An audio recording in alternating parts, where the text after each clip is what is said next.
اگر آپ کو ڈرنا ہے تو صرف اور صرف مجھ سے ڈریں۔ وَلِيُتِمَّ نِعْمَتِي عَلَيْكُمْ وَلَعَلَّكُمْ تَهْتَدُونَ، اور تاکہ میں اپنی نعمت کو تمہارے اوپر پوری کر دوں، تاکہ میں اپنی نعمت کو تمہارے اوپر پوری کر دوں۔ ایک نعمت تو میں نے تمہارے لیے یہ کیا کہ قبلہ کو بدل دیا، اور بھی جو انعامات تمہارے لیے ہم نے مقرر کر رکھے ہیں وہ ساری نعمتیں ہم تم کو عطا کریں گے، ہر قسم کی نعمت تمہارے اوپر نچھاور کی جائے گی۔ اللہ کہتا ہے وَلِيُتِمَّ نِعْمَتِي عَلَيْكُمْ، تاکہ میں اپنی نعمت تمہارے اوپر پوری کر دوں، وَلَعَلَّكُمْ تَهْتَدُونَ، اور شاید کہ تم راستہ پا جاؤ، ہدایت یافتہ بن جاؤ۔ اللہ کہتا ہے جب یہ صورتحال ہوگی کہ آپ دنیا سے کٹ کر کے دنیا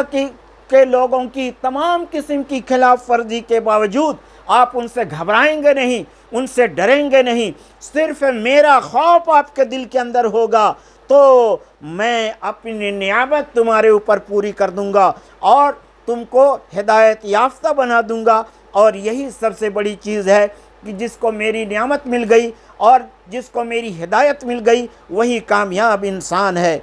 کما ارسلنا فیکم رسولا منکم یتلو علیکم آیاتہ ویزکیکم، اللہ رب العالمین نے قرآن کریم کی یہ 3 مرتبہ اللہ رب العالمین نے تحویل قبلہ کی آیت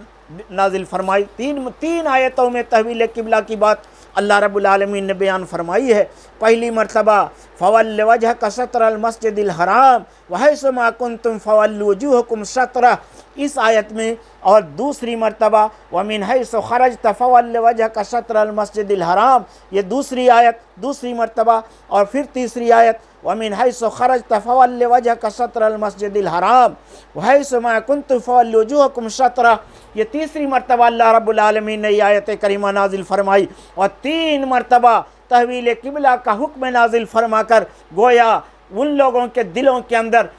جن کے دلوں میں خلجان تھا، جن کے دماغ میں خلجان تھا، اللہ رب العالمین نے اس خلجان کو، اس شک و شبہ کو، اور دل کے اندر طرح طرح کے خیالات اور وساوس جو پیدا ہو سکتے تھے ان کو اللہ نے دور فرما دیا۔ یہ نسخ کا پہلا تجربہ تھا، پہلا تجربہ۔ اس سے پہلے کوئی حکم آیا ہو اور اس کو منسوخ کیا گیا ہو ایسا نہیں تھا۔ پہلے حکم تھا کہ بیت المقدس کی طرف منہ کر کے نماز پڑھو، 16 یا 17 مہینے تک اللہ کے نبی مدینے میں بیت المقدس کی طرف منہ کر کے نماز پڑھتے رہے، اور پھر اس حکم کو بدل دیا، گویا یہ پہلا حکم منسوخ ہو گیا، اب یہ حکم، دوسرا حکم جو آیا یہ ناسخ ہوا۔ تو یہ نسخ کا یہ تجربہ پہلی مرتبہ ہوا تھا، اور اس سے دماغ کے اندر طرح طرح کا کے شک و شبہات اور خلجان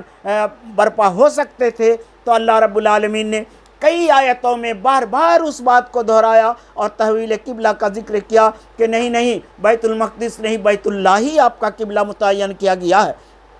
اس لیے 3 آیتوں میں اللہ رب العالمین نے اس بات کو بیان فرمایا۔ کما ارسلنا فیکم رسولا منکم یتلو علیکم آیاتنا ویزکیکم ویعلمکم الکتاب والحکمہ وَيُعَلِّمُكُم مَّا لَمْ تَكُونُوا تَعْلَمُونَ،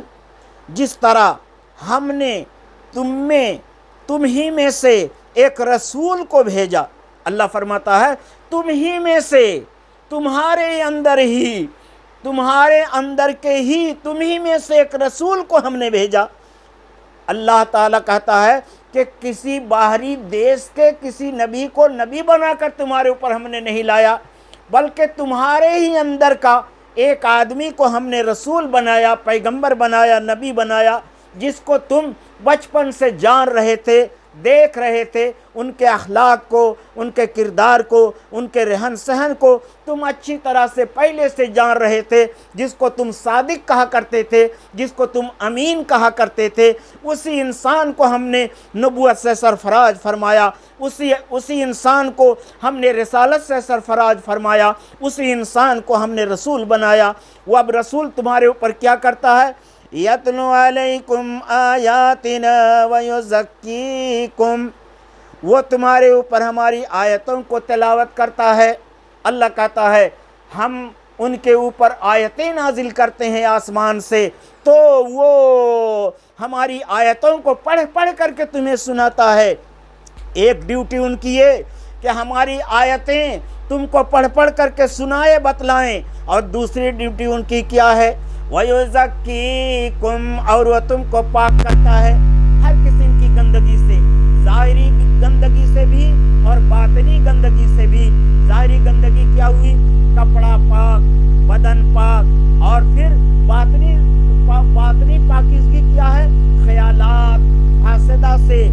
خیالات باطلہ سے وہ بچاتے ہیں، اور دل کا اور آپ کے نفس کا وہ تزکیہ کرتے ہیں، خیالات کو بھی بدلتے ہیں، خیالات میں بھی پاکیزگی پیدا کرتے ہیں، روحانیت پیدا کرتے ہیں۔ یہ نبی کی ایک دوسری ڈیوٹی ہے۔ وَيُعَلِّمُكُمُ الْكِتَابَ وَالْحِكْمَةَ، اور وہ تم کو کتاب کی اور حکمت کی تعلیم دیتے ہیں۔ کتاب مراد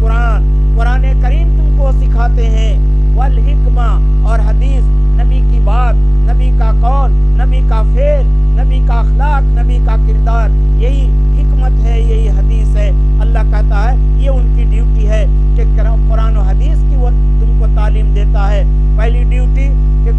کہ وہ نازل کردہ آیتوں کی تلاوت کرتا ہے، ہماری آیتوں کو تمہارے سامنے پڑھ کر سناتا ہے، تم کو پاک کرتا ہے، تم کو قرآن کی تعلیم دیتا ہے، تم کو حدیث رسول کی تعلیم دیتا ہے، تم کو رسول اپنی بات بتاتا ہے جو قرآن کی وہ یا تفسیر ہے۔